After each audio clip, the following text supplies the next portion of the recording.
안녕하세요. 마음을 만져주는 남자, 마만남의 가치 읽기. 오늘은 몸은 기억한다로 시작합니다. 지금 2부 트라우마 상태의 뇌 중에서 4장 필사적인 도주, 생존의 해부를 계속 읽고 있습니다. 4장이 굉장히 길어서 지금 나누어 읽고 있고요. 오늘은 124페이지 말과 말에 올라탄 사람부터 읽도록 하겠습니다. 지금부터는 감정이 이성의 반대 개념이 아님을 강조하려고 한다. 우리의 감정은 경험에 가치를 부여하고 이 가치는 이성의 토대가 된다. 자기 경험은 이성적 뇌와 정서적 뇌의 균형에서 나오는 결과물이다. 이 두 시스템이 균형을 이루면 우리는 나답다고 느낀다. 그러나 생존을 위협받는 상황이 되면 이 두 시스템의 상당 부분이 따로 기능한다. 여러분이 차를 운전하고 가면서 친구와 이야기를 나누고 있는데 갑자기 트럭 한 대가 모퉁이를 돌아 나와서 눈앞에 나타났다고 해보자. 그 위험한 상황에서 벗어나기 위해 대화를 즉각 중단하고 브레이크를 힘껏 밟으면서 운전대를 휙 틀 것이다. 이 본능적 행동으로 충돌을 피하고 나면 여러분은 잠시 원래 상태로 되돌아온다. 이 회복 능력은 본능적인 반응이 위험한 상황에서 얼마나 빨리 벗어나느냐에 따라 크게 좌우된다. 앞서 소개했던 뇌를 세 부분으로 나누는 방식을 처음 제시한 신경과학자 폴 맥클린은 이성적인 뇌와 정서적인 뇌의 관계가 승마에 능숙한 사람과 다루기 힘든 말의 관계와 거의 흡사하다고 설명했다. 날씨가 평온하고 길이 고르면 말을 타는 사람은 모든 것을 완벽하게 통제할 수 있을 것 같은 기분을 느낀다. 그러나 어디선가 예기치 못한 소리가 나거나 다른 동물이 위협을 가하면 말은 소스라치게 놀라 날뛴다. 그러면 말 등에 올라탄 사람은 목숨을 걸고 죽어라 매달려야 한다. 이와 마찬가지로 생존이 위태롭다고 느끼거나 극심한 분노, 갈망, 공포, 성적 욕구에 사로잡힌 사람은 이성의 목소리에 귀를 닫아버린다. 이런 상태에 있는 사람과는 논쟁해봐야 말이 통하지 않는다. 변형계가 생사를 오가는 문제가 생겼다는 판단을 내릴 때마다 전두엽과 변형계를 잇는 통로는 너무나 쉽사리 망가져버린다. 일반적으로 심리학자들은 사람들이 통찰력과 이해력을 활용해 자신의 행동을 관리하도록 돕는다. 그러나 신경과학 연구 결과를 보면 이해력에 결함이 생겨서 심리적인 문제가 발생하는 경우는 극히 드물다는 사실을 알 수 있다. 대부분은 인지와 주의력을 좌우하는 뇌의 더 깊숙한 영역이 압박을 받을 때 발생한다. 정서적 뇌의 경보음이 계속 울리며 위험에 처했다는 신호를 보내면 제 아무리 통찰력이 뛰어나도 이를 멈추지 못한다. 한 코미디 프로그램에서 7차례나 범죄를 저지른 상습범이 분노조절 프로그램에 참가한 후 거기서 가르쳐준 기술이 얼마나 우수한지 칭찬하면서 했던 말이 떠오른다. 얼마나 대단하고 효과적인 기술인지 몰라. 제대로 화가 난 상태가 아니면 진짜 도움이 된다니까. 정서적인 뇌와 이성적인 뇌가 서로 갈등을 겪으면 예를 들어서 사랑하는 사람에게 분노를 느끼거나 평소 의지하던 사람에게 놀라 겁먹는 경우 혹은 부적절한 대상에게 성욕을 느끼는 경우처럼 이렇게 정서적인 뇌와 이성적 뇌가 서로 갈등을 겪으면 둘 사이에 주도권 다툼이 벌어진다. 이 전쟁은 대부분 본능적인 경험, 즉 위, 장과 심장, 폐의 경험을 전장으로 삼아 치러지고 신체적인 불편함과 정신적 고통이 모두 발생한다. 6장에서는 뇌와 본능이 어떻게 상호작용하여 안전을 확보하고 위험에 대처하는지 논의한다. 이 기능은 트라우마로 인해 신체에 나타나는 수많은 징후를 이해하는 열쇠가 된다. 이어서 트라우마 스트레스의 주요 특성에 속하는 이미지, 소리, 감정의 끝없는 재현과 재경험, 심리적 해리 반응을 잘 보여주는 뇌 스캔 결과를 두 가지 더 살펴보고 이번 장을 마무리하고자 한다. 트라우마에 시달리는 뇌 126페이지입니다. 1999년 9월 어느 화창한 아침 40대 직장인이던 스탠 로런스와 우트 로런스 부부는 디트로이트에서 예정된 업무회의에 참석하려고 캐나다 온타리오주 런던에 있는 집을 나섰다. 자가용을 몰고 목적지에 반쯤 이르렀을 때 도로에 벽이 막아선 것처럼 안개가 짙게 낀 구간이 나타나 시야가 완전히 막혔다. 스탠은 즉각 브레이크를 밟았고 차는 고속도로 갓길로 들어서서 멈추었지만 정차해 있던 거대한 트럭을 미처 보지 못했다. 18륜 트럭이 두 사람이 타고 있는 차 트렁크 쪽으로 쓰러지고 이어 승합차 여러 대가 두 대의 차량과 부딪히며 충돌했다. 혼란 속에서 차 밖으로 빠져나와 안전한 곳을 찾아 달려가던 사람들은 달려오는 차에 치였다. 귀청을 찢는 듯한 굉음이 이어졌다. 덜컥 하는 소리가 들릴 때마다 사람들은 다른 차가 자신이 타고 있는 차를 덮쳐 목숨을 잃을지도 모른다고 생각했다. 무려 87대의 차량이 연쇄 충돌하며 캐나다 역사상 최악의 도로 재난으로 기록된 이 사고에서 스탠과 우트는 13번째 자동차 안에 꼼짝없이 갇혀 있었다. 갑자기 소름 끼치는 정막이 찾아왔다. 스탠은 문이나 창문을 열어보려고 안간힘을 썼지만 트렁크 쪽으로 쓰러진 18륜 트럭 때문에 모든 문이 막혀 있었다. 그때 갑자기 차 지붕에서 쿵쿵대는 소리가 들렸다. 한 젊은 여성이 비명을 질렀다. 저장 꺼내주세요. 불이 붙었어요. 스탠과 우트는 아무런 도움도 주지 못하고 차량이 불길에 휩싸여서 죽어가는 그 여성의 모습을 지켜봐야 했다. 그 다음에 기억나는 장면은 한 트럭 운전기사가 소화기를 들고 두 사람의 차 후드 위에 올라선 모습이었다. 그 남자는 두 사람이 나올 수 있도록 앞유리를 부쉈고 스탠은 그 사이로 기어 올라갔다.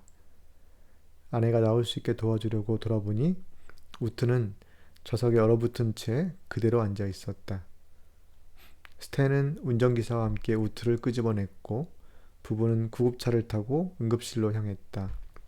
몇 군데 긁힌 것 말고는 둘 다 다친 곳이 없었다. 그날 밤 집에 돌아온 두 사람은 잠을 자고 싶은 생각이 전혀 들지 않았다. 둘 다 잠이 들면 죽을 것만 같은 기분이 들었다. 자꾸 짜증이 나고 마음이 조마조마해서 안절부절 못했다. 그날 밤부터 이후 수많은 밤을 부부는 공포를 잠재우려 엄청난 양의 와인을 마셔댔다. 당시의 장면이 자꾸만 떠올랐지만 막을 도리가 없었고 머릿속에 떠오르는 의문도 지울 수가 없었다. 그날 집에서 좀 더 일찍 나섰다면 어떻게 됐을까? 중간에 주유소를 들르지 않았다면?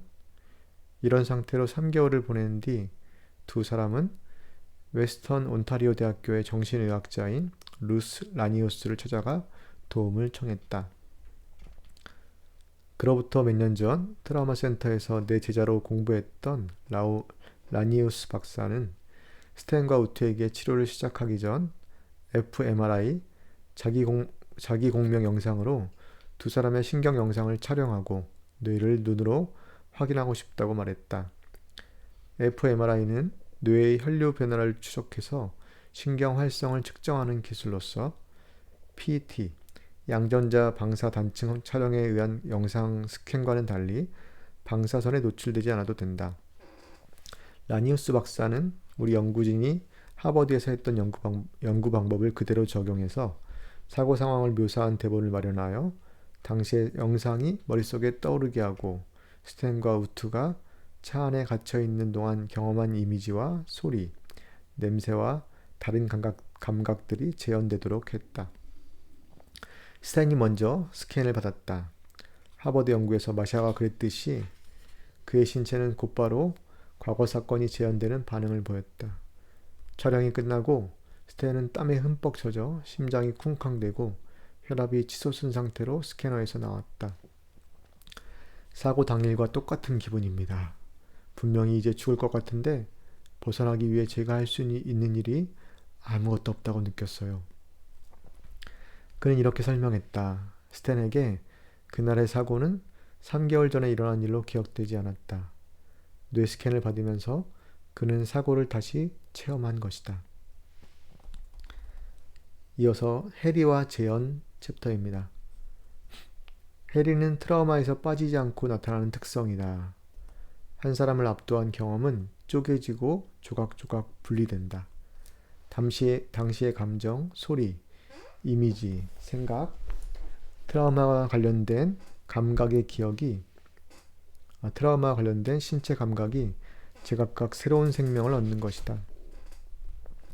그리고 이 조각난 감각의 기억이 현실로 끼어들어 되살아난다.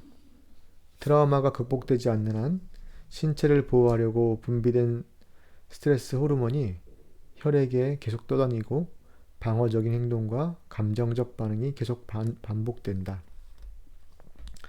그러나 스탠처럼 자신의 정신나간 감정과 반응이 정신적 외상을 남긴 사건과 연관되어 있고 현재 트라우마 상황이 재현되고 있다는 사실을 스스로 인지하는 경우는 많지 않다. 대부분 약간 짜증날 만한 일에 자신이 왜 그토록 깊이 절망하고 무력해지는지 이유를 알지 못한다.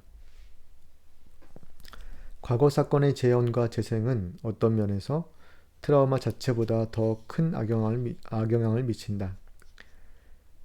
트라우마가 된 사건에는 시작과 끝이 있고 어떤 식으로든 종결되었다. 그러나 외상 후 스트레스 장애 환자들에게는 그 사건이 깨어있을 때나 잠을 잘 때나 어느 때고 재현된다.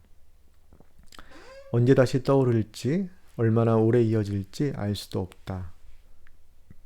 과거 사건이 재현되어 괴로워하는 사람들은 삶의 구조 자체를 그 현상을 막아 차단하여 자신을 보호할 수 있도록 바꾸려고 한다. 갑자기 충동적으로 체육관에 달려가서 근력 운동을 하거나 하지만 이렇게 해도 강해지지 않는 느낌을 받는다. 약물로 감각을 둔화시키는 경우도 있으며 극도로 위험한 상황, 예를 들면 오토바이 레이싱, 번지점프, 구급차 운전사로 일하는 등의 위험한 상황을 자초해서 환상에 불과한 통제력을 키우려고 애쓴다. 그렇게 그들은 보이지 않는 위험과 계속해서 싸우느라 늘 녹초가 되어 피로감과 우울함, 지친 기분으로 살아간다. 트라우마의 구성 요소들이 반복해서 되살아나면 그로 인해 분비된 스트레스 호르몬이 그 기억을 마음에 훨씬 더 선명하고 깊게 새긴다. 평범한 일상적인 일들에는 점점 흥미를 느끼지 못한다. 그리고 현재 자기 주변에서 일어나는 일에 충분히 몰입하지 못해서 온전히 살아있다는 기분을 거의 느끼지 못한다. 평범한 일상에서는 즐거움이나 분노를 느끼기가 점점 힘들어지고 주어진 일에 집중하지도 못한다. 현재를 온전히 살아가지 못할수록 과거에 더욱 굳게 갇혀버린다. 과거가 재현되는 자극을 접하면 반응은 다양한 형태로 나타난다. 참전 군인들은 도로에서 차가 살짝 부딪히거나 밖에서 놀고 있는 아이를 보는 것처럼 아주 작은 단서와 접해도 전쟁터에 있는 것처럼 반응한다. 쉽게 당황하고 격분하거나 멍해진다. 어린 시절 성적인 학대에 희생당한 사람들은 성적으로 무감각해지고 자신이 겪은 성폭력을 조금이라도 상기시키는 감각이나 이미지를 접하고 흥분을 느끼면 그것이 몸의 특정 부위에서 자연스럽게 느낄 수 있는 기분 좋은 느낌이라 하더라도 곧 지독한 수치심을 느낀다. 트라우마를 경험한 희생자들에게 그 일을 억지로 이야기하게 하면 혈압이 상승하는 사람도 있고 편두통이 시작되는 사람도 있다. 또 감정적으로 무감각해져서 어떠한 변화도 뚜렷하게 느끼지 못하는 사람들도 있다. 그러나 연구를 해보면 공통적으로 심장이 다른박질을 하고 스트레스 호르몬이 온몸을 휘젓고 다니는 상태가 예외 없이 포착된다. 이와 같은 반응은 앞뒤 없이 불쑥 나타나고 대부분 통제가 불가능하다. 제어가 거의 불가능한 강렬한 충동과 감정은 사람들을 미치게 만든다. 자신이 더 이상 사람이 아닌 것처럼 느껴진다. 자기 아이의 생일 파티에서 아무런 감정이 들지 않는 경우도 있고, 사랑하는 사람이 세상을 떠나면 괴물처럼 반응하기도 한다. 이로 인해 항상 수치스러운 기분에 젖어 실제로 정신이 온통 몰입하고 있는 진실은 감춘 채 살아간다. 세상과 동떨어진 이런 기분이 어디에서 비롯됐는지 당사자가 아는 경우는 드물다. 바로 그 지점에 치료가 개입해서 트라우마로 생겨난 감정을 느끼고 현재의 자기 자신을 관찰할 줄 아는 능력을 키울 수 있도록 이끈다. 그러나 중요한 사실은 뇌의 위협 인지 시스템이 바뀌었다는 점, 그리고 신체 반응에 과거의 흔적이 그대로 담겨 있다는 점이다.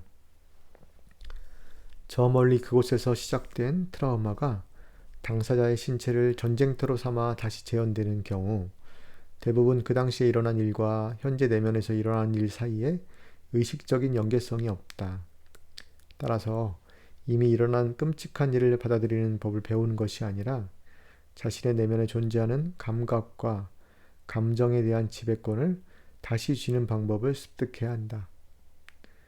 내면에서 일어나고 있는 일을 느끼고 정확히 밝히고 확인하는 것이 회복의 첫 단계이다. 네, 130페이지까지 읽었고요. 저는 지금 트라우마 심리 치료를 1년 과정으로 올해 6월달까지 지금 배울 예정인데, 오늘 읽은 내용을 보면서 정말 사명감을 가지고 트라우마를 더 열심히 공부해야겠다 이런 생각이 듭니다. 얼마나 힘들고 얼마나 무기력하고 수치심을 느낄 것인지 솔직히 상상이 잘 안 갑니다. 네, 저의 마음은 그렇고요. 지금까지 마만남의 가치 읽기 몸은 기억한다 편이었습니다. 또 다음에 뵙겠습니다. 감사합니다.